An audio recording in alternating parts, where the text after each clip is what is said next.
Welcome in, everyone, to another episode of Beyond the Tape. Today, a very special episode. We're going to go ahead and break down 15 guys who have made a name for themselves and potentially made themselves some money if they do decide to declare for the 2027 draft. And the best part about all this, I am not doing this by myself today, joined by a very special guest. To me, one of the best guys doing it. He's got awesome cut-ups, great breakdowns, and he's always just got the right word on the tip of his tongue when it comes to describing prospects, the way they move, whatever the case may be. It is my honor to welcome to the show, James Foster. James, how's it going, man? It's going great, man. I appreciate you having me. Always happy to talk ball. Yeah, man. And like I said, I think you're one of the sharpest doing it right now. And I have not sent you this list. You have no idea the 15 players I'm going to be bringing your way. So I'm excited and open forum here. If you think I'm over-exaggerating the boost, let me hear it. Or if you think at the end of this video, I want to toss it to you, of course, and get some other guys because there's plenty of guys who have boosted their stock, no doubt about it. So I'd love to be able to throw it to you at the end and break all that down. But if you're ready, let's go ahead and jump into number one. Let's dive in. All right, James, this is probably a little obvious. We have to start with the quarterbacks, and we have to talk about, the man of the weekend, really, Dante Moore. And simply put, there's a couple of different, actually, I think you did a great job breaking this down on Daft on Draft the other day with Corey. And it's almost like Dante Moore is kind of the prospect I hoped Drew Aller would be. It's almost like the Spider-Man Tobey Maguire meme where he's cleaning his glasses. It's a little fuzzy at first. You see Drew Aller, and then he cleans it, puts the glasses on, and all of a sudden it's actually Dante Moore. And I mean, this is a guy, simply put, coming into this last weekend, okay, physicality, the arm strength, good accuracy, can make plays on the move. His eyes are going to the right place. He can look off there's a lot of things that kind of check boxes, and it's like, okay, cool. Redshirt sophomore's made some huge strides from when we last saw him at UCLA.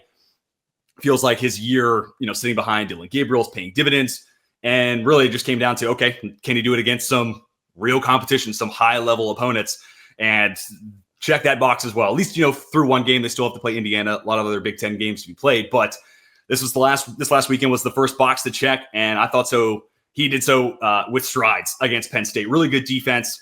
And especially in the second half, I thought that kind of became his game to win for Oregon, and he did just that. So Dante Moore, another movie reference here, going to the Django. You had my attention. You had my curiosity. Now you have my attention. Nothing like butchering one of your favorite movie quotes, but that's where I'm at with Dante Moore. And, again, a lot of ball left to be played, but, I think there's a reason you're seeing all over X. Hey, 19-1 first overall pick. I want to go get it while you can. It's kind of trending in that direction. And for a class that has a group of quarterbacks that are interesting, but nobody's really popped yet, this has been the kind of the first major. And we'll talk about another guy who's made some strides in that direction, but Moore and then the guy we're going to talk about next, they've started to have those games where you start seeing them. Okay, I could see where they're the first quarterback off the board. So I want to toss it to you. What do you think of Dante Moore? What specifically maybe do you think highlighted, this last weekend, why he maybe could be quarterback one in this class? Overall, what you've seen from Moore this season?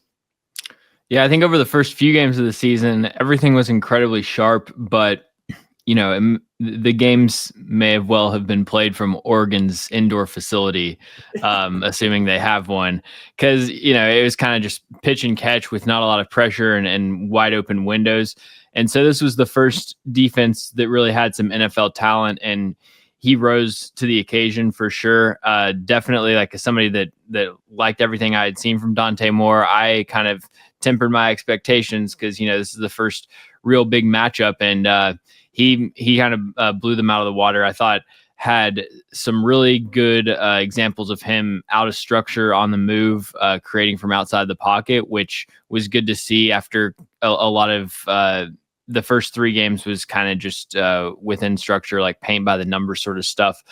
And so seeing his creativity, and then still, I really like how clean his mechanics are, the ability to get to the backside of his reads and, hit his second and third read and stuff like that. And I think he's got a B to B plus arm, and he's a solid athlete. Very like CJ Stroud in terms of traits, I think. I think where they're similar athletically, similar, arm talent. Yeah, and it's one of those things where, like, Drew Aller coming into the year, coordinated athlete, but doesn't have a whole lot of juice. Moore's got a little bit more of that. CJ Stroud's probably a good comp for that. And yeah, I think B plus arm, I'd kind of put it in that category.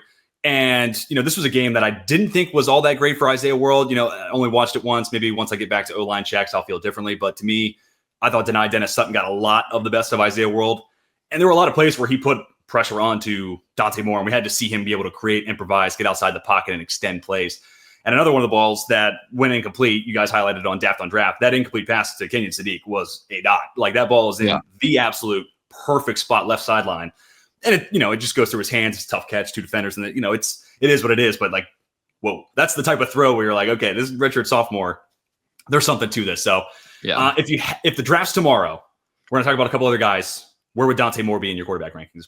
If tomorrow is the NFL draft, where does he slot in for you?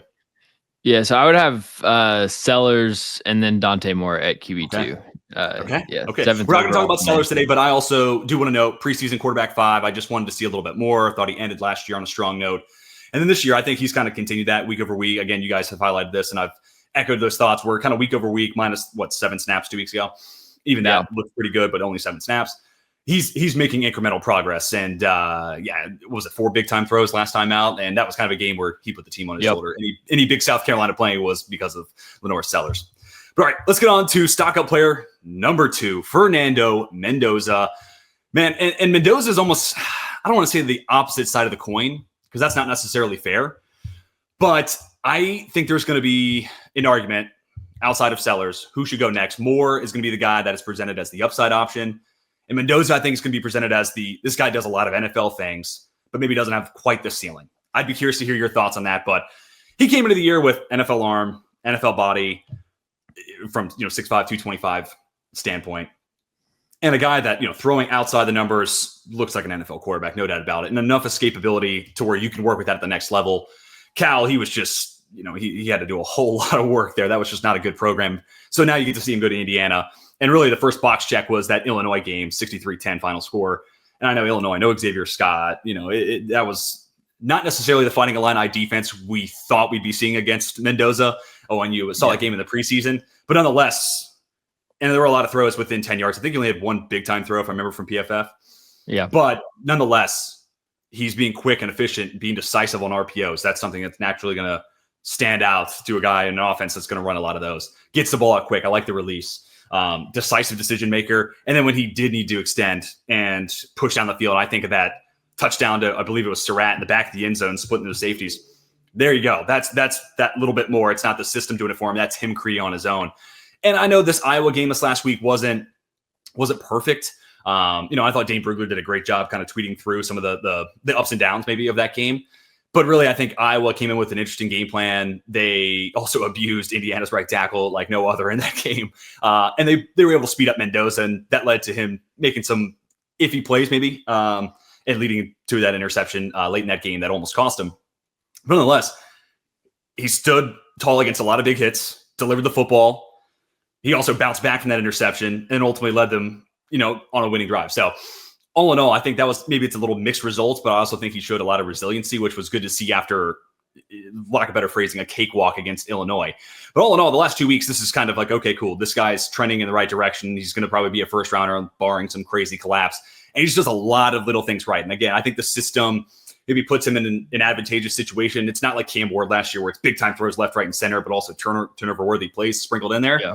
It's a lot more playing within structure, but nonetheless, it looks a whole lot better with better talent around him. And he's doing these little things that I think are going to check a lot of boxes for NFL coaches. What say you? Yeah, I think that Mendoza, I really like the idea of Fernando Mendoza. And I think that so far he's I think right on track as far as checking the boxes, answering questions that I had based on his Cal tape.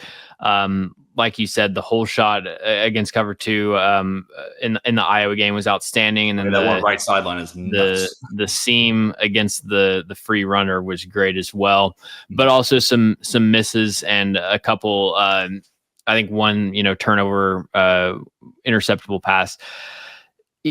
For me, I would like to see a bigger sample of him working the middle of the field, 8 to 15 yard range. And there's so much on his tape that's really just access throws and RPOs. And so, I think some of his production can be a little bit inflated. But, yeah, I mean, I would actually put him kind of similarly on a similar level with Dante Moore as far as physical tools. Okay. Yeah. It's just going to be interesting to see. And I think part of that is looking at a redshirt junior versus a redshirt sophomore. I know it's only a 1 year classification difference. But you're talking about Dante Moore coming off his 10th start. Mendoza has played a lot of Yeah. football, but now we're really getting to see him in an environment that feels fair to scout him from. So I see what you're saying there, but still a lot of ball left. It's going to be interesting to see what the argument is around these guys. But nonetheless, in a quarterback class that, again, kind of felt like it's up for grabs. Sellers has the tools, traits, it's getting better. But who else? Who's going to be a first-round guy? I feel like these two guys have really kind of, I don't want to say solidified because, again, a lot of season left. But right now, if the draft were tomorrow, these would be the two other guys that you're like, yeah, probably got to put them in a first-round mock, something like that. Yeah, and I mean, part of the reason I guess my response on Mendoza is a little bit more tepid than some of the other quarterbacks is because I was already pretty high on him heading into the year, so he hasn't been as big of a riser as like Dante Moore. I didn't even have a grade on, and then Ty Simpson, I think has been really impressive. Didn't have a grade on him either. Mendoza, I already had as I think QB3, and he's still QB3 for me. So. If I remember right, he was my QB 7 or 8 coming into the season. But again, it was just tough to grade because like the Cal team's just rough. So it's just hard to translate how much of that is truly him and how much that's going to come to Indiana. And you know what? I'd rather be a little bit late to it and then eventually be able to plant my flag and be like, yeah, I'm comfortable with this guy going somewhere in that first round mix once I get to that evaluation. So I'm with you there. It's shades that, Renner, he was tweeting out the other day about like John Mateer. Somebody was like, what? No quarterback's gone up. But it's like, he had Mateer ranked top 10 in the season. So it all kind of comes back to what your priors were. All right, last quarterback I want to talk about, because we could really turn this into almost an entire quarterback episode, which, by the way, if you're looking for an updated 2026 quarterback conversation, head on over to Daft on Draft. James and Corey just did a great job breaking down the class, who's moved up, who's moved down, and where all these guys kind of fit into that picture regards to day 1, day 2, day 3. So just want to plug that. We'll do it again, of course, at the end of the episode. But that was actually literally, I listened to that today on my way to work. So appreciate y'all's content. But let's get into Ty Simpson. And this is, Ty's an interesting one. Honestly, I give credit to Ty Simpson and Dante Moore on unconventional ways of handling their careers, I would say. Moore, it's shaky at UCLA, decides I'm going to go through the portal. And most of the time that would send you to, I'm trying to think of who was that 5-star, left USC and went to Boise. Names escaping me, but that's kind of the pipeline normally, right? Like I'm not seeing the field. I'm going to leave. I'm going to go to a lower tier program, like lack of better phrasing there. And I'm going to get on the field. Oh, yep. But Moore was patient. He went to Oregon and he sat for a year and got all the better for it. And then Ty Simpson is this 5-star who waited his turn or a couple of years behind Jalen Milroe, just really unconventional. You would have almost assumed he would have just gone out to somewhere else and then eventually become a starter after 1 year of sitting. But I think it's paid dividends. And I know the Florida State game was a little shaky, but a lot of everything else with Ty Simpson has looked rock solid. He's probably in a similar category to kind of what you talked about there with Mendoza, where I think the offense is doing some good for him. I think Ryan Grubb actually called a pretty good game against Georgia too. It felt like every time they dialed up some pressure, they just had a screen dialed up and a counter basically to Georgia's pressure. But I also think you did a great job highlighting on today's episode of Daft on Draft. A lot of it is just drop, hit the back foot, get the ball out, and the ball looks good from there. But it is going to be an interesting prospect to see the rest of the way when situations aren't pristine, when there is pressure on his face, and really when he has to create on his own.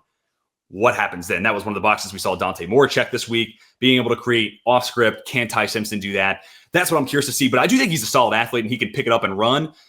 But to me, there is still a difference between nothing's there, I'm going to take off and run and get 8 versus I'm going to stay behind the line of scrimmage. I'm going to extend. I'm going to roll out right. I'm going to look for the big play. So I'm looking for a little bit more improvisation from Ty Simpson. But all in all, I think arm, athleticism, accuracy, being able to play on time. There's been a lot that I've been really impressed with. And he was just, I didn't really even have him. Didn't know what to put, didn't have a grade really to give him preseason. So I didn't know what to expect. I had heard some hype. Some people were, picking Bama as their preseason national champion. I wasn't going to go that far. I had to see it first. And from what I've seen so far between the Wisconsin and then this last game against Georgia, I'm pretty encouraged. And he could go back to school. Same thing with Dante Moore, right? Like Moore's just coming off his 10th start. Ty Simpson, limited starting time. There's an argument to be made where more starts are going to go longer for this guy's NFL evaluation, especially after the likes of Cam Ward playing for so long, Jay Daniels playing so long. Bo Nix, I know, has been a little bit rocky so far this season, but a lot of playing time under his belt. So it's just going to be interesting to see what the decision is from these guys. But if Simpson were to declare, and I think there's an argument, maybe, honestly, he might be even ahead of Garrett Nussmeier, my quarterback rankings, which I know you're not a huge Nussmeier guy, but he was my preseason QB2. But Simpson may have shown enough in a small sample size to maybe even out-surpass Nussmeier, but that might be me just going after a mystery box. I'd be curious to hear your thoughts. What do you think about Ty Simpson so far? I think Ty Simpson, I agree. the comment I made about, everything's back foot and then he gets the ball out. I think that the thing that I would add to that is an important distinction to make is that I do think the things that he's doing are difficult mentally. Like he's making as many throws to his second or third read, I would say, like per drop back, as any quarterback in this class. And, he's reading out smash on the front side and then getting to a backside dig. Like he's hitting, backside outs and stops with good timing. And so I do think all of that stuff is, I would put in terms of like translatability to the NFL, I would put that ahead of what Fernando Mendoza is doing, where it's just like speed out, first read kind of stuff. But what I want to see from Ty Simpson is that he's never hitting his back foot. It hardly ever seems like he's hitting his back foot and then nothing's there, right, or he can't even get to his back foot because the pockets collapse. So that's the kind of stuff that I want to see. I just don't know if Ty Simpson has that playmaking kind of element to him, and I do think he's a good enough athlete to be a creator. So I'm optimistic. To me, it's going to be like the playmaking instincts and just the creativity is what it would come down to with him. Yeah, and hopefully that's what I was getting across there. And I didn't mean to belittle necessarily the reads within the offense. No, I was just clarifying, yeah. Yeah, no, totally. And there was one nice play. I can't remember the timestamp. I knew I should have written it down, but has to extend the play, and he finds Ryan Williams basically wide open over the middle of the field. But that was like a nice, kept his eyes downfield, extended the play. But, man, that Georgia pass rush, it has fallen at a precipitous rate.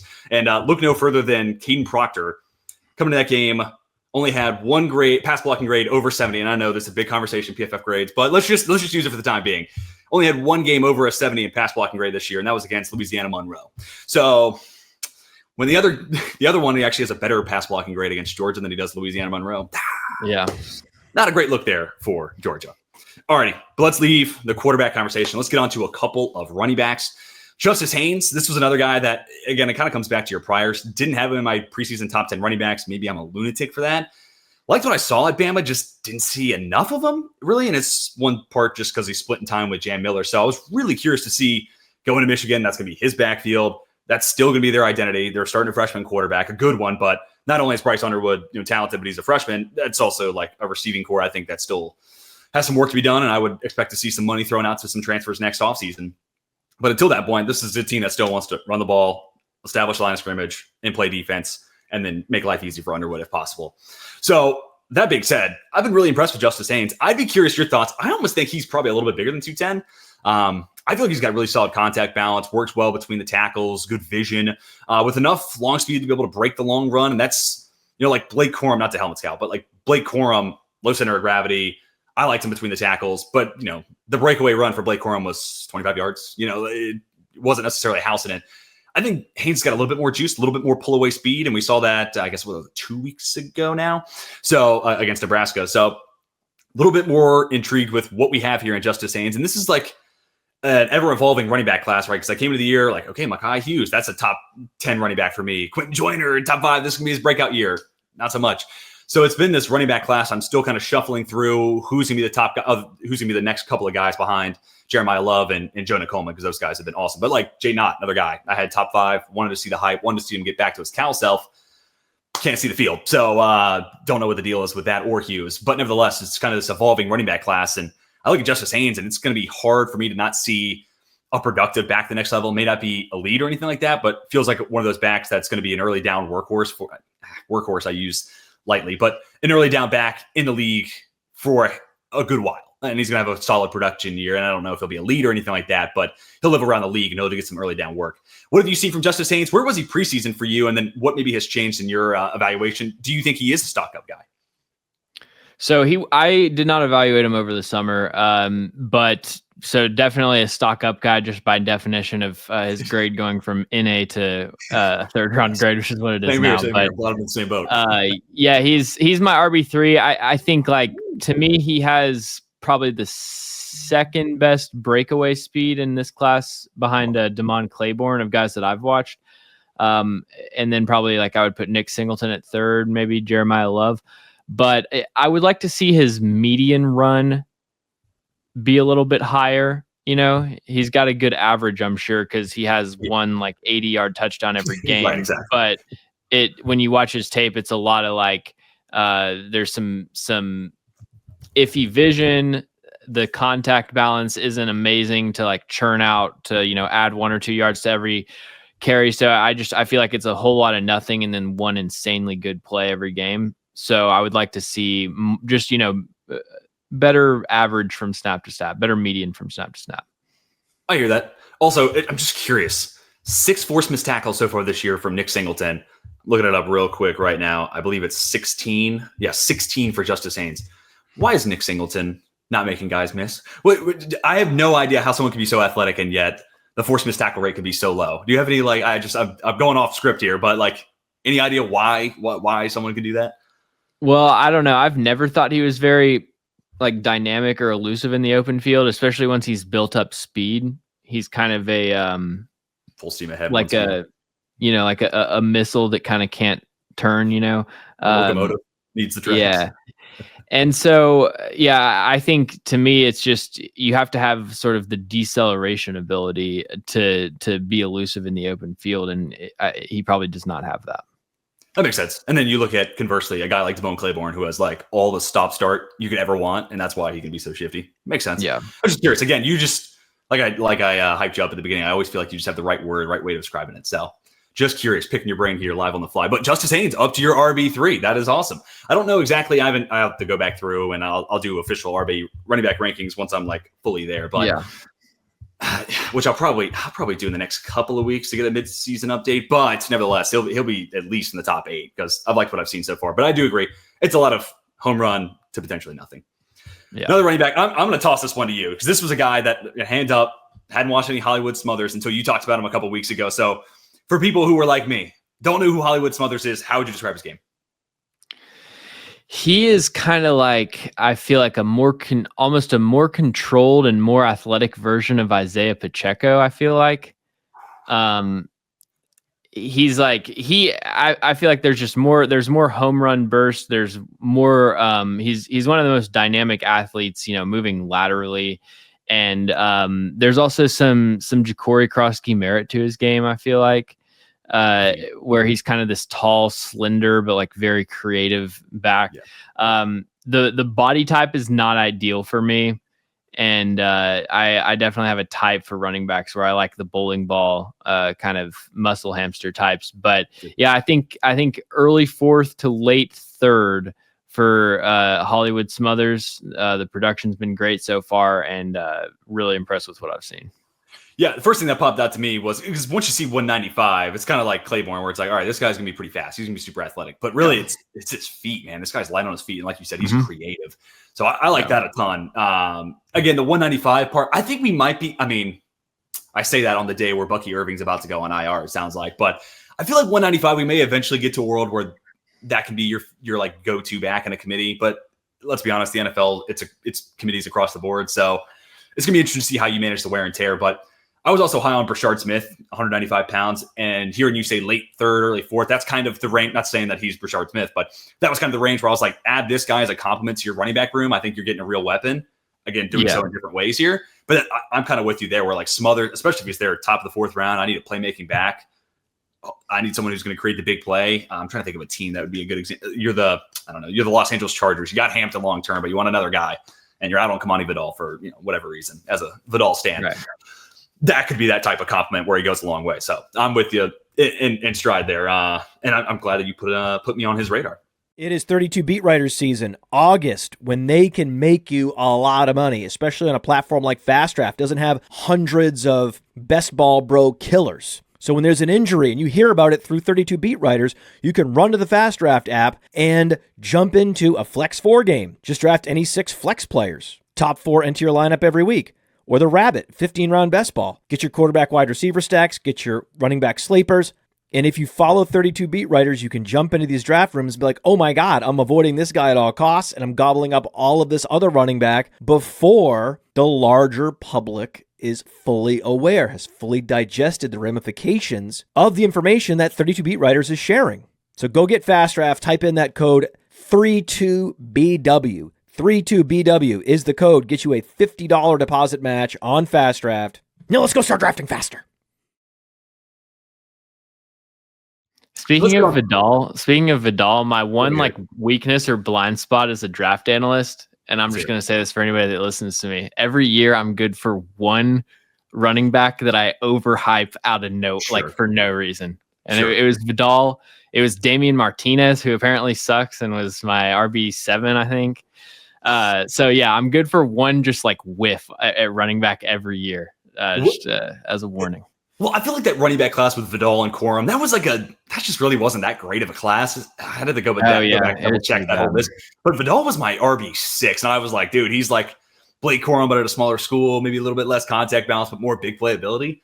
And I was all on the hype train. And that one swinging. Yeah, it's not like what's the deal with that, dude? It's not like I ranked Vidal over a bunch of future All Pros, at least. So. That would be the worst, like seeing Vidal ahead of, future Hall of Famer, insert name here, and you're like, oh, shit. But yeah, leaving that, let's get on to our wide receiver talk. Mekhi Lemon, I mean, this guy has just been awesome from the rip, really, this season. And he was someone that, I don't often disagree with Dane Brugler on things, but maybe that's just like a dangerous life. I'm willing to live on this one guy. But preseason, he had him, I can't remember what receiver, but he wasn't as high as a lot of people had kind of thought he might be. And he had kind of mentioned like his ability to make contested grabs. He didn't think he had that kind of physicality at the catch point. And I was like, I mean, I guess it kind of comes down to how you, I guess, describe that. Before the season, I was like, I don't know. This guy is like an over the field, fearless guy who, if you don't catch him at first, he's really nice after the catch. But also, especially in the Notre Dame game, really nice work along the sideline. A couple of nice, really, couple of grabs where he just had to go up and adjust midair, contort his body, and make that catch through traffic. And through, Notre Dame DB. So I was like, I don't know. Maybe I'm overrating it. Maybe I'm just looking at a couple games. I'm getting too carried away. No, this guy's a stud. He was preseason top 20 guy for me, and he's up to, I think, player number 10. I'll double check my board. He's either 10 or 11 on my board now. And my last mock, I had him going 12. I think this is a guy that, especially after last weekend, this guy needs to be going top half the first round in every mock you see moving forward. And I think that will be the case. I have been so impressed. I still have Jordan Tyson. Tyson to me is a top 5 player in this class. Love Tyson, but Mekhi Lemon's not like terribly far off. It's just he can't play X, like Tyson can, at least in my eyes. But dude, like this guy is your Z or as your slot. I mean, let him cook. I mean, that's why in my mock I had him go to Carolina, right? Like Tet's gonna be your X. Let's get creative. Let's have some fun. Let's let Dave Canales have someone other than freaking Xavier Legette getting open for him. But I love the shiftiness after the catch. I think he's a really nice route runner. Enough athleticism to create the big play. And outside of not being able to get him up on the line of scrimmage against press coverage, try to keep him away from that. Other than that, I think this guy has a pretty full skill set of what you need out of a receiver. But what have you seen from Mekhi Lemon, and where is he on your big board at the moment? Yeah, so I've got Mekhi Lemon 9th on my big board. Oh, you're high, man. Damn it, I got to move him up now. Yeah, it's like the Wolf of Wall Street quote where he's like, I never ask my clients to judge me on my wins. I ask them to judge me on my losses because I have so few. It's like judge Mekhi Lemon on his weaknesses because he has so few. And it's literally just size. Like outside of that, he's somebody where I introduce him by saying like that, by saying his weakness, because then I'm like, and then that's it. Then he's good at everything else. And you got it. Well, and I think it's probably fair to have some concerns about like contested catchability, heading into the year, but he definitely proved that he can win 50-50 balls in that Illinois game. That was an incredible performance. 100%. Yeah, my only con, and this is crazy considering he wasn't receiver 1. My only con was wish he was a little bigger so he didn't have to be a Z. Yeah. Like that's insane. But yeah, this guy's an NFL ready receiver, and I think he's going to make someone really, really happy. And again, I think it's going to come down to, do you already have an X? And even if it's something like, I don't know, Green Bay's not going to be picking this high, but like if you just have Romeo Doubs be your sacrificial X, and then you had like Mekhi Lemon be your like Jaden Reed upgrade, that would be a lot of fun. So the right team, oh my God, sign me up for it. Honestly, like, I don't know where, what Tyreek's going to, what that's going to be post this injury. If he'll play again, certainly won't be in Miami if he does. And right now they're slotted at like number 3, I think, on Tankathon, or they were before the win. But depending on where they're at, like, could that be your Tyreek, Jalen Waddle compliment? That'd be a lot of fun. Get him in motion. I think that'd be cool to see if McDaniel's there, him in that type of an offense. But Mekhi Lemon's just one of those guys where I can talk about scheme and fits because I feel like he's just so fun and such an exciting player. But speaking of exciting players, Chris Brazzell the second, man. What a year he's had. Only one drop this season, and that was kind of why I didn't really watch him before the season, just because I was like, nah, Tennessee receiver, a lot of drops. Like, I'm okay, I'll wait. And I probably shouldn't have waited because, yeah, holy cow. So far this season, he has been awesome. Love the size. I think he's fast, but he's not going to run like a 4.3 or I can't remember what Dante Thornton ran, but he's not like that fast. But for someone who's 6'5", he has more than enough speed to be able to be a deep threat. But you guys have highlighted really, really well. I think it was that first target in that game against Georgia. It might have been his second target, but that out route in the first quarter is like more receiver ability than we ever saw from Jalen Hyatt, Dante Thornton, insert X, any Tennessee receiver here. So that was like, okay, now I see why he's getting all this hype on top of like getting behind the Georgia defense like 40,000 times, it felt like. But while he doesn't have Jalen Hyatt speed, I think you're just gaining a much better receiver. And it feels like this year, now that the drops aren't there, another guy where it's like, what's the major weakness? Maybe you're saying 200 is a little slim, but other than that, if he can get up to 210, which I mean, let's be honest, NFL workouts, that diet, full-time job versus like being a student and a football player, he could probably get up to 210 comfortably and still keep that, adequate long speed. So been really impressed with him. He was another one of these guys where I wasn't going to watch him before the summer, but been really, really impressed with what I've seen so far in 2025. Yeah, as far as cons, I mean, he looks a little bit slender and kind of lanky out there. And I feel like his running technique, and I wasn't like a track and field guy, but his running technique, he doesn't run the way that most receivers like gear up down the field. So I feel like there's a lot of inefficiencies there that could maybe actually improve his speed.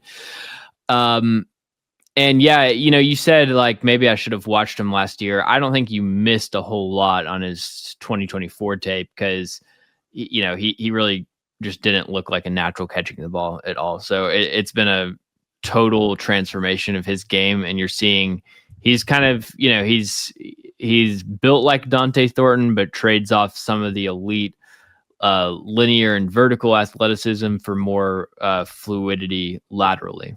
Yeah, 100%. And I'm also a sucker for a guy who goes from a smaller school to a bigger school. And it took Brazzell some time, but like making the jump from Tulane to Tennessee, that's just like something that always kind of permeates in the back of my mind when a guy does that. So, I mean, I didn't have him in my last first round mock, but like kind of looking back on it, kind of a little foolish. There's definitely some teams that could have used that field stretcher, that kind of X. And again, if he's going to play X the next level, yeah, maybe 210, add a little 10 pounds of muscle could go a long way for this guy to want to avoid like press coverage and be able to win in that spot. But also, yeah, like contested catches on the sideline, this guy looks like you could just toss him onto the sideline pretty easily. I say that as not a D1 DB, but other than that, I really liked what I've seen so far. And looks like he's just gained a lot of the knack needed to play receiver, as dumb as that sounds, but he's just like gained a lot of this receiver skill set. Yeah, for sure. Next receiver, KC Concepcion. This was preseason receiver number 7 for me. I liked KC, and that was a little bit of a projection because 23 at NC State was a lot better for Concepcion than it was 24, but also another one of these programs where it's like, dude, you put this guy in like a bad situation to be a productive, kind of high-level draft prospect. So I think the situation's gotten a little bit better at A&M. I know it's still a little up and down with quarterback play from time to time, but nevertheless, especially the Notre Dame game. I'm a Notre Dame fan, by the way, so that one ripped my heart out, but that's okay. You get to see someone who is 5'11", 190. Again, not going to be an X, but as a Z or a slot, super dynamic, love the long speed, but also another one of these guys that smaller in body stature, but a couple of really nice mid-air body adjustments. I can't remember when it was. I think it was in the third quarter, out route left sideline. Just does a really nice job. Ball's a little high, adjusting his body, going up and grabbing it right in front of the sideline. And it's things like that where it's like, okay, this isn't just your freak athlete who's a gadget player, scheme something open. There's more to it. And he could have had a bigger game against Notre Dame because he got behind our secondary a couple of times, unfortunately. And luckily enough, as a Notre Dame fan, that ball just didn't find him. So again, not necessarily your full complement, your number one go-to receiver. He's going to change everything about your offense, but like as a complementary piece, he's starting to look really, really intriguing. And he's kind of one of these guys that are outside of size. He just can't be an X receiver. He's bringing a lot of good to your team, and don't see a whole lot of negatives that he's going to bring back. What have you seen from Concepcion this year? So I think that for me, Casey Concepcion would be probably the guy that I would least want to cover, like personally, one-on-one, because like I'm 6'3" and like tall, and like I'm a 3-and-D like basketball player. That's what I played in high school. And I just imagine like any of these receivers, obviously in college football, would demolish me. But I think KC Conception would embarrass me the most because Put you in the blender. I see him make SEC corners look sillier than like any SEC corners ever look like in any other game throughout the week. It's why, despite his measurables, I like don't worry about him facing press coverage because his release package is so deadly. I mean, he just puts guys in a blender and then can really, really make some crisp breaks and create a lot of separation. He had to have been injured last year. Like, that's the only explanation, because he looks like such a more explosive athlete this year, and definitely a stock up guy for me. Yeah, and I think he was the center of the gravity of that NC State offense last year. Like, you're going into that game against Wolfpack and you're like, all right, how do we stop that guy? That guy could ruin the game for us defensively as a DC looking at him. So like, I feel like that played a big part of it too. And they just didn't have great quarterback play and had to resort to some gimmicky stuff to get him the ball on a consistent basis in my eyes. So now that he's got a little bit more of a stable environment, he's running a lot more downfield routes this year. 100%, which is like great to see, considering a lot of it is yards after the catch, gadget stuff the last 2 years at NC State. Now he's kind of rounding out that receiver portfolio. Yeah, and wow, James, I did not know you were 6'3". That's gonna be I gotta meet you one of these days in person. We'll see how far people get into this video. I went to Senior Bowl last year for the first time, and I was kind of amazed. Everyone I saw, with the exception of Renner and then Marcus from That Franchise Guy on YouTube, everyone was a little shorter than I thought they'd be. I don't know what that was. I don't know if it's because I go there and I just have such a high opinion of everyone. Everyone was just a little bit shorter. And then I see Renner. I'm like, okay, there it is. Like, this guy is also James. Yeah, I'm 6'2" and a half, 6'3" on Hinge, but 6'3" with shoes on, as I like to say. Yeah. You know, you got to get that little bump. Let's get on to Kenyon Sadiq. I mean, he was my tight end one coming into the year. And this is one part. Max Clare just hasn't been great. So like now it's like tight end one, and he's got like a full arm length of distance between him and whoever's next. But really, specifically the blocking, like, he's a good athlete, but at like 245, I was like, what is this guy going to be as a blocker? And I mean, a little bit, they're getting him on the move and they're giving him a head start from time to time. So that definitely helps. They're giving him a little bit of the Isaiah Likely advantage there. But there's plenty of times where he's just in line and he's blowing the dude up across from him. So, and, you know, maybe not so much against Penn State, different caliber of competition, but even then I didn't think it was a liability. You're not looking at a guy. It's like, okay, all of a sudden can't play this guy in line. I think he held his own, and he's another one of these guys too at 6'3", could probably add another 5 pounds, maybe 8 pounds worth of muscle to his frame. But coming into the year, we knew freaky athlete, awesome after the catch guy, real weapon in that standpoint. And it was going to be an Oregon offense that tapped into that since they lost Evan Stewart preseason. But not only the receiving and the yards after the catch ability, I think the route running has been pretty sharp. It's not elite or anything like that, but considering he was this athlete that didn't have a lot of PT, I was just concerned he wouldn't really know what he's doing, but he's getting open enough for me. And then it's the blocking stuff where I'm like, yeah, this guy's clear cutting away. He's tight end one in this class. And really it just comes down to like, how early in the first round do you take him? Not necessarily it's gonna be like Brock Bowers, holy cow, blue chip, take this guy in the top 8 and call it a day. But, you know, like in my last mock, the Broncos are at 10. And then you like look at that and you're like, is that too early? And you just have to sit there and think about it. So Sadiq, to me, clear cut, tight end one, because of his play, but also the play of the other tight ends, unfortunately. But been really impressed with what he could be as an inline blocker. And I think the strides he's made as a true route runner and just creating separation. But what have you seen from Sadiq this year? Yeah, I would echo you on both fronts as far as being impressed with Sadiq, and also, Claire's been one of the biggest disappointments. Yeah. You know, over the summer, the blocking was actually the most impressive thing to me about Sadiq watching last year's tape, because the receiving sample size was so small. But man, he has great technique. He's tenacious as a finisher, and he's actually up to 255 this year. And I mean, you zoom in on him on tape. Say that 5 times fast. Like, he's rocked up, and I mean, I honestly think I don't even view him at all as an undersized player. I think the NFL is going to like him, and to me, he's one of the easiest bets to be the first player at their position off the board. Honestly, yeah, I would agree. Even more so than, I'm trying to think of who would be the next person that you would draw into that conversation. I can see a world where someone prefers Jonah Coleman over Jeremiah. Like you were saying earlier, you like that build, 5'9", 228. I could see a world where someone's prioritizing that, but I mean, Love's pretty great. I would say probably Love, and then Waymon Jordan might be my top 2 likely to be selected if I had out of USC. Okay. But yeah, and then Caleb Downs for the rest of the safety class, maybe in there. I could see Kamari Ramsey. I could see so it Dylan feels like Beeman. Sadiq with the tight ends. Honestly, that's probably the one. Yeah, I think you're spot on there. Yeah, and I got the 245 from Oregon's site, so yell at them. Yeah, not me. But Oregon's one of the worst schools as far as like a lot of times they've stopped even listing weight for some of their players. That's insane. But honestly, I'd rather them be 10 pounds too low on Sadiq and me be pleasantly surprised versus like not necessarily this always happens with Penn State and Michigan, but however, there may have been someone who did a study on the correlation of those preseason testing numbers to what we actually get. And there may be a couple teams who are a little fraudulent with those numbers. So, not to throw a whole lot of Big Ten teams under the bus, but been thoroughly impressed with Kenyon State. And kind of like what you talked about, 5'9", 228, it's kind of like a perfect build for a running back. I almost think like 6'3", and with like, yeah, he is rocked up 100%, but like his leverage as opposed to someone who's 6'5", 6'6", and it's just a little bit harder to stay down underneath. 6'3" almost kind of plays into his advantage there as a inline blocker. Now, that being said by someone who's 6 foot, he's way bigger than me. Ruben Bain, switching over to the defensive side of the ball. I mean, he's on here because if the Tennessee Titans are picking one, Ruben Bain's your pick. Like, he has been the best player in college football thus far.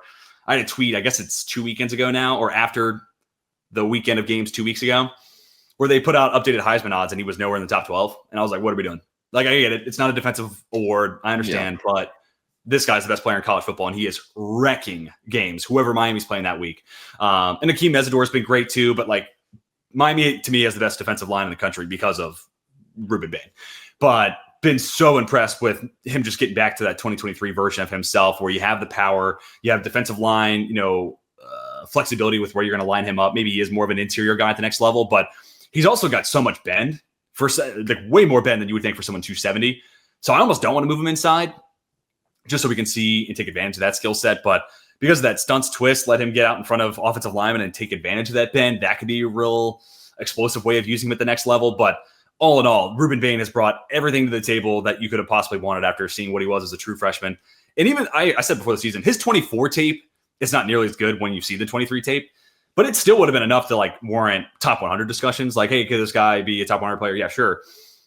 But this year he's looking back to that true freshman version of himself and he's looking like the best non-quarterback in this class. And, on my big board, as it currently sits, he's the number one guy in this class for me. So power, unexpected bend for someone that big. You can move him around on the defensive line. Just want to see him, convert some more of those pressures into sacks. But when the entire world's looking at number 4, it's kind of hard to finish those plays sometimes. But been really, really impressed. And I've loved what I've seen so far from Bain. What about you? Yeah, I loved Bain heading into the year. He was my edge 1 and I think like 4th on my big board. And he's number 1 for me. I like that he can win in multiple ways as a pass rusher, power, speed. And him and Mesidor have just been shutting down offenses, everyone that they've faced. So if Bain continues that, he should absolutely be in the Heisman discussion. Let's move on to our next couple of edge rushers. This might be where we get a little bit of pushback because I've been both these next 2 guys. There have been more games. There have been games I've been impressed with, and then some games, specifically the guy after this, where I've been like, could have maybe done a little bit more. But I'm going to go ahead and talk about Joshua Josephs just because I didn't know necessarily what I was going to be getting into preseason. And part of that's just because he didn't see the field all that much. And 2024, I'm looking at it right now, 365 total snaps, Tennessee deep edge rush, really defensive line rotation. And he was just a part of that. But elite PFF pass rush grade, super long arms, love the first step. Okay, cool. What does that look like on a full-time basis? And this year, I think he's mostly hit what I've wanted. Coming off a game where he only had 1 pressure, he did turn that into a sack against Mississippi State. But against Georgia, and I know Georgia's tackle play is not like phenomenal or anything like that, but a couple pressures, a sack in that one as well. Felt like he was just, honestly, more often than not, living in the backfield in that one. And then the question is going to be, what is he going to be as a run defender? He looks like he's got long arms, but 240 is just going to be kind of a hard sell for certain, defensive coordinators as like having this guy play on early downs. But so be it. Even if he's a DPR, I think that first step, the arm length, and I think there's enough bend there to be a really, really useful weapon on obvious passing situations. And then maybe at 6'3", you're talking about leverage. Maybe that does kind of balance out the concerns there against the run. But I think so far he's played well against the run. It's just, I've seen a couple edge defenders who play the well run for college, get to the next level, and they look like a boy amongst men. So I don't want to be too quick to plant that flag on Josephs. We got the rest of the year to fully make a determination there, but really impressed with what he is as a pass rusher, and then I'm hopeful for what he could be as a run defender. What say you about Joshua Josephs?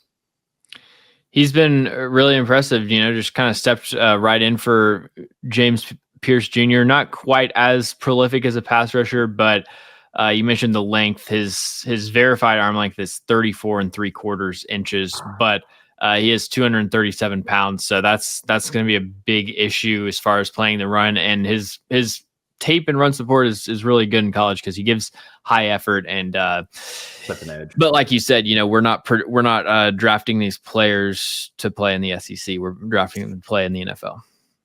Yeah, no, fully agree there. And it's a shame because I'm trying to think about Ezra Raku was north of 34 inches, if I remember right. And I want to say at 6'3". So he's got a little bit of that. And, Ezra Raku coming off a game where I think he played the run a little bit better than he has the rest of the season so far. But that being said, there is a way I could see where 6'3" long arms. He's got a little bit of that Elvis Doomerville kind of thing working, not nearly to the extreme of Doomerville or anything like that, but 237, dude. I mean, that's going to get blown off the line of scrimmage more often than not. So he's going to need every bit of leverage he could possibly get. Yeah, for sure. Let's get on to Cassius Howell.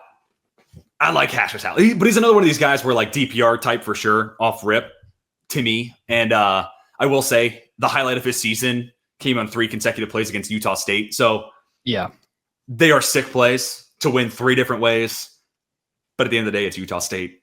Probably won't even be a game that's graded by a ton of evaluators just because it's not high-end comp.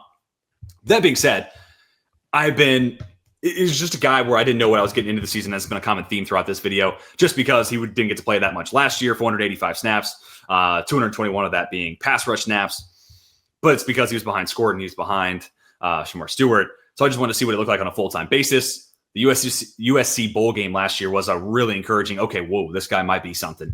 And I think we've largely seen that so far this year, but I like the speed, like the bend. And I think he's got a diverse moveset, and you can see that in the Utah State clips again against Utah State. He was pretty quiet against Notre Dame, which is good as a Notre Dame fan, but like I think Anthony Knapp's a really solid college tackle. I think he's gonna be a good prospect down the line.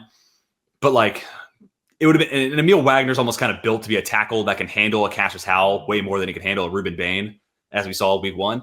But so maybe it's just a bad matchup. But I am curious to see what it is against other levels of high competition. He did play well against Auburn, but you guys highlighted on Daft on Draft. Auburn's going to be on everyone's edge highlights at the end of the year. It's just been a disappointing kind of year for them as a pass rush unit, specifically Xavier Chaplin. So I'm encouraged. I think there's a nice DPR here. And as someone who I was encouraged by a small sample size, I think this is a guy who I'd be curious to hear what you think about this. But like day 2, I think this could be a really interesting pass rush weapon somewhere there, maybe even second round. What say you? I've got him late day 2. For me, the big hang up is just the sub 31-inch arms, which is going to really inhibit his ability to not only beat the hands as a pass rusher, but also to stack and shed in the run game. But yeah, I mean, I really like the juice that he's shown as a pass rusher. And if he can continue some of those flashes that he's shown against the weaker competition, if he can continue that against SEC competition, then I would be on board with him as a day 2 DPR. Yeah, I've got to be tread careful here. I'm not comparing him to Aiden Hutchinson, but Hutchinson not elite arm length either. But like how it sounds like it's even short. I'm trying to remember what Hutchins was. 30.75. Okay, yeah. So Hal shorter arms for sure, but nonetheless, just that juice, that first step, it feels like, especially as we're heading in this direction of like deeper and deeper rotations, just throw this guy in that mix. 3rd and 10, he can make life hell for an opposing offensive line. So in the right role and in the right scheme. But yeah, it sucks too, because like you can add weight, you can get stronger, you can't extend these guys' arms. So like being a high level run defender is just probably not in the cards for Cassius Howell. Well, let's get on to Arvell Reese. And I mean, there's been a bunch of great conversations you guys talked about on Depth on Draft. Dane talked about it on Twitter, but like I echo all the thoughts that have been said about Arvell Reese. And a lot of it's part of the position value of this, but like at this point, Arvell Reese probably is the first Ohio State defensive player taken off the board. Another guy I'd never heard of Arvell Reese until week 1 against Texas, I'll be honest. But holy cow, what a welcome to the party type of performance. And ever since then, it's been more of the same.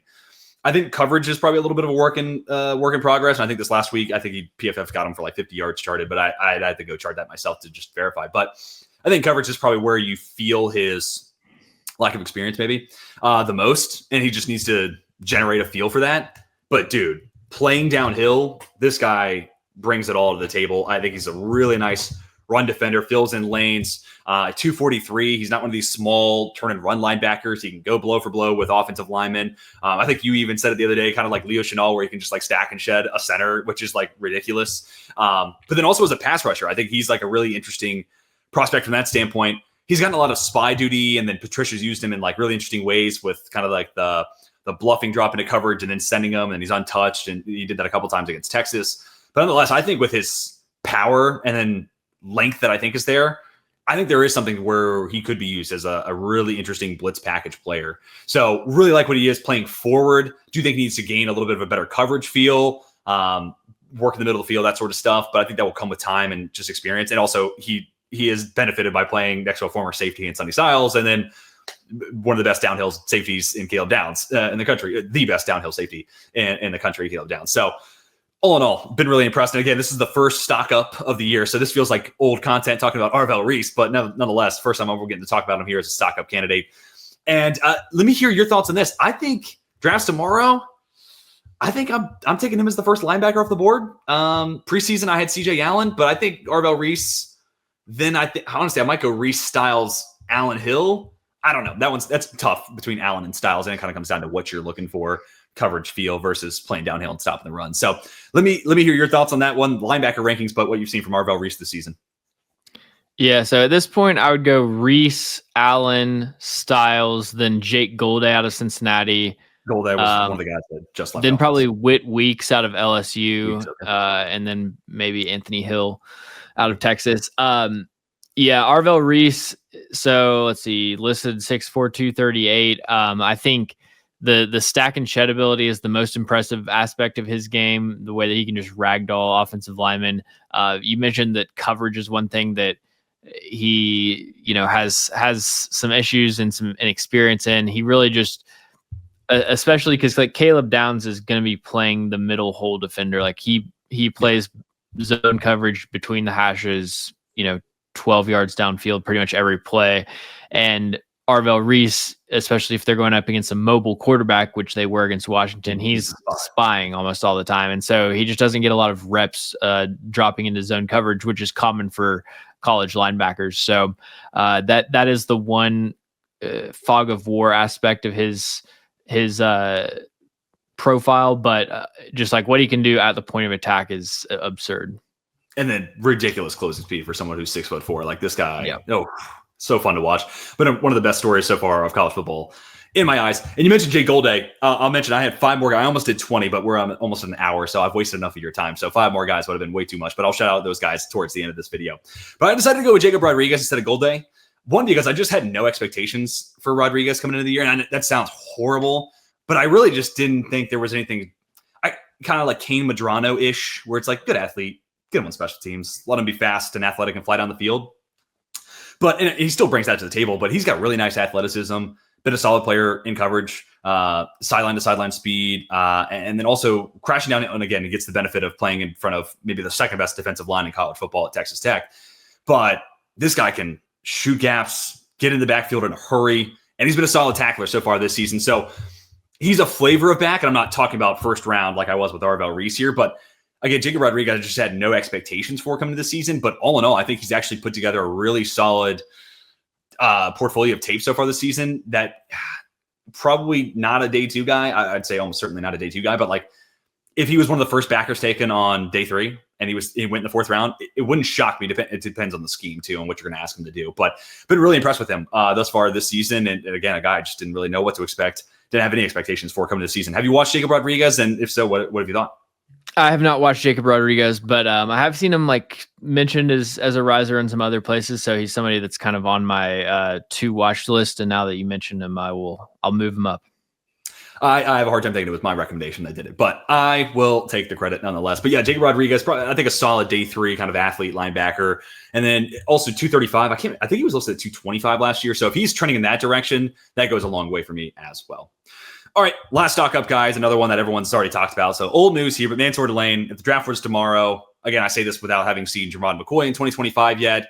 The guys in the draft professor chat were talking about potentially this weekend. It looks like maybe Jermod McCoy comes back. So he's trying to come back for Arkansas, so they have a bye week this next week, cool. And then Arkansas. But yeah, he apparently does like really want to play. So, that would be great. And then if McCoy comes back, he was preseason top. Oh, let me double check. I think he was player number 5 for me on my preseason board. But big fan of McCoy. But other than taking McCoy out of the equation, I think Delane has made the case for him to be CB1. I liked him at times at Virginia Tech. He was just kind of an inconsistent player. And I have to give credit to Alex from Hail Mary Sports. He did a great job kind of pointing this out. Everything that Delane does well, LSU coaches well. And it's kind of been the perfect marriage and the perfect place for him to go. And we've seen it all on display. Smooth feet, good long speed. The size is adequate, or more than adequate, 6 foot, 190, kind of, if you want to call that prototypical.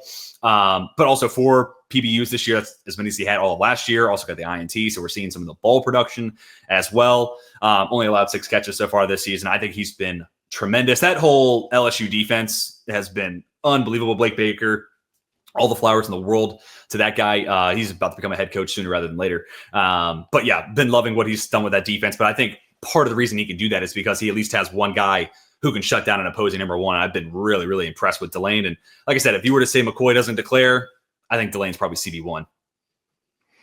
Yeah, and I think he might even be CB1 if McCoy declares. Yeah, but yeah, no you mentioned guarantee he's the same guy post-injury for sure. Right. You mentioned it, the foot speed, just how coordinated and smooth and under control he is. It's almost like he's experiencing the receiver's route at like 0.5x speed, in his mind. Just like, I think great eye discipline to read the receiver's hips. And the lack of just negative plays on his tape this year. There was one time he got crossed up on a quick slant against Clemson, wasn't targeted.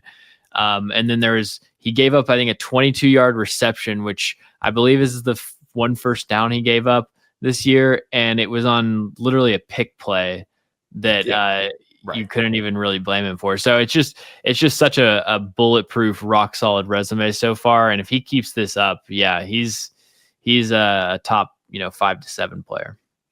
And love what I've seen in man coverage, but I think the athlete and the eye, I think he passes he checks those 2 boxes for what he's going to have to do in zone coverage the next level. Yeah. I mean, the most man heavy teams in the league are running at 50% of the time. I have to double check, but it's still predominantly zone heavy NFL. So he's going to have to do that. And I think that's going to be a bit of an adjustment, but love the athlete, love the eyes. I think he'll be just fine all in all. Real quick, I want to toss it to you to get some honorable mentions, but the 5 other guys, if we did 20, the other 5 guys would have been Josh Hoover, quarterback TCU. Been really encouraged with him. Even this last week, a little bit more up and down, you could say, but I've still been really impressed with Josh Hoover. Quincy Rhodes Jr. from Arkansas, what maybe wasn't the best game in the world for that Arkansas defense against Notre Dame, but he's a really interesting player at 275 and can pull off a spin move like that. Jake Golday, 6'4", 240. Love what he is as a box linebacker, crashing downhill and as a tackler. Amari Washington, defensive tackle from Oregon, been really impressed with him as, for the most part, as a run defender. Week 2 was that Oklahoma State they played. I felt like he popped a little bit more to me as a pass rusher, but that's kind of been the one game where I've really seen him kind of flash there. And then last but not least, I was going to go to Zakee Wheatley.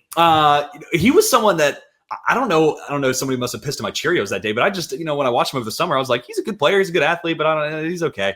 Dude, he might be safety 2 for me. This guy flies around the field. And I love what he is as a tackler. And I mean, we've kind of got this line of Penn State safeties who steal my heart. Jaquan Brisker, Kevin Winston Jr. I think both those guys were my safety 2s in their respective drafts. And Wheatley's making a case for the same thing. I know you're a big Wheatley guy too, but especially against Oregon, it's like when you see and that level of competition's there. Oregon's there's not a bunch of bums out there, and you see how they move, and then you see Wheatley just flying across it, almost like a flash on the screen. You're like, holy cow, this guy's got what it takes at the next level. So love Zakee Wheatley and love what I saw this last weekend. But if you have any thoughts on those 5 guys, love to hear it. But if you have any other stock up guys you feel like I missed, I want to hear them. Yeah, I thought Zakee Wheatley was probably Penn State's best defensive player. So let's see. I can actually sort by – I saved my preseason grades as what they were to plan ahead for just this moment. Here we go. So I can actually sort by grade change. So biggest riser for me, Jeremy Bernard, and these are players that had grades heading into the season. Sure. Biggest risers, the top 5 are Jeremy Bernard, Joshua Josephs, Carnell Tate, Mansour Delane, and John Mateer. Yeah. Mateer would have been one of the quarterbacks I brought on, but he's got the hand injury right now, or wrist injury. Yeah. Sounds like he's going to come back for the Red River rivalry.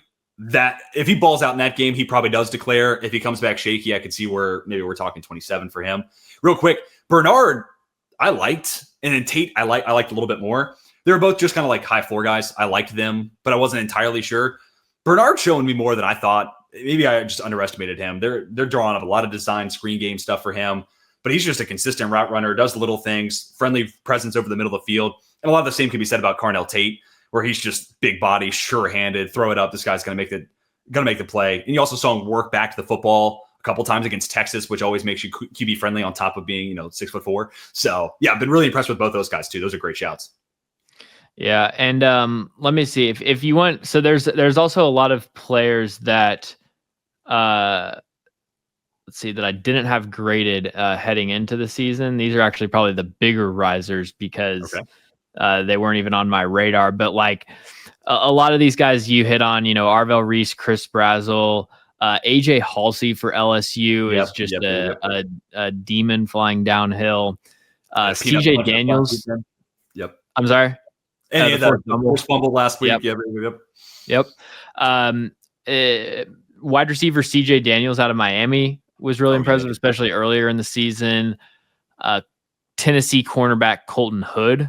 Oh, that's a great shout too. One of the best, I think the lowest yards per cover snap allowed, and they play a lot of man coverage.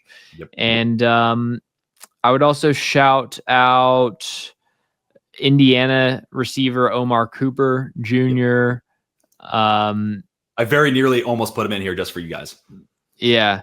And got to shout out San Diego State corner Chris Johnson, who I loved heading into the year, but he's balling out every week. I was looking for another corner. And I thought about making it 16, so I was really close to putting Chris Johnson on here. But Colton Hood probably should have been the guy. If I went to 16, that I think I would have gone that direction. But they've both been awesome. So yeah, no, that's a great list. And now good luck to everyone who's watching this. I know you're dying to get your hands on what San Diego State tape now. So go make it happen. Go subscribe to Dalton on Patreon. That's where you can find some. You can get the hook up there. But James, man, this has been great. Good to top it up with you. We talked some obvious kind of stock up guys, but you also brought some great names there towards the end of the video, and hopefully give everyone a good kind of idea of where these guys were before the process started or as the season began and where they are right now. Still lots of ball to be played, so plenty of stock adjustments to be made over the course of the season. But of course, I wanted to be able to talk and give you the opportunity to hype up some of your work. You do a great job, Daft on Draft. That is becoming one of my go-to draft podcasts. Your written work at Wide Left is fantastic, and as well as your own YouTube channel. And that was kind of what eventually gave me the courage to go ahead and reach out to you. I've been watching your stuff for a while, but I was like, you know what? Let me just go see if he'll respond and see if he'll want to come on the show. So I appreciate you coming on the show. And that's where you can find James. Anything else that you're working on right now, especially for the YouTube channel? I feel like you've done some really cool stuff, with your preseason rankings, and then you're working with draft analysts, favorite prospects there. Anything that you're kind of cooking up behind the scenes? Yeah, so there's been a little bit of a gap in content, but anytime there's a gap in content, it means I'm cooking stuff up. So there will be some big videos coming. Basically, I've wanted to do like. The problem is that if I do these videos that kind of take a long time to do, and I do them on week 3 risers, then it doesn't have a super long shelf life. So I'm kind of waiting for some conference play tape, making sure every prospect's got 3 games against good competition, and I'll kind of do an updated sort of deep dive video. It'll either be formatted as a mock draft, or I'll figure out how I want to do it. But yeah, awesome. Sounds awesome. I'm looking forward to it, no doubt. And again, Daft on Draft, another great podcast. If you're watching me, you probably already know who Corey Kinnan and James are, but definitely go watch that. Helmet Stickers is a great segment. Your weekly previews always give me something to look forward to each and every week too. And then also just the Daft on Draft or Draft segments you guys do. You always bring some really fun conversations to the table. So definitely highly encourage that as a draft podcast for anybody else who's listening and looking for more draft content to consume. But James, man, want to say thank you so much for joining the program, man. It's been a blast. Yeah, man. Thank you for having me. All right. Until next time, for James, my name's TJ, and we are signing off.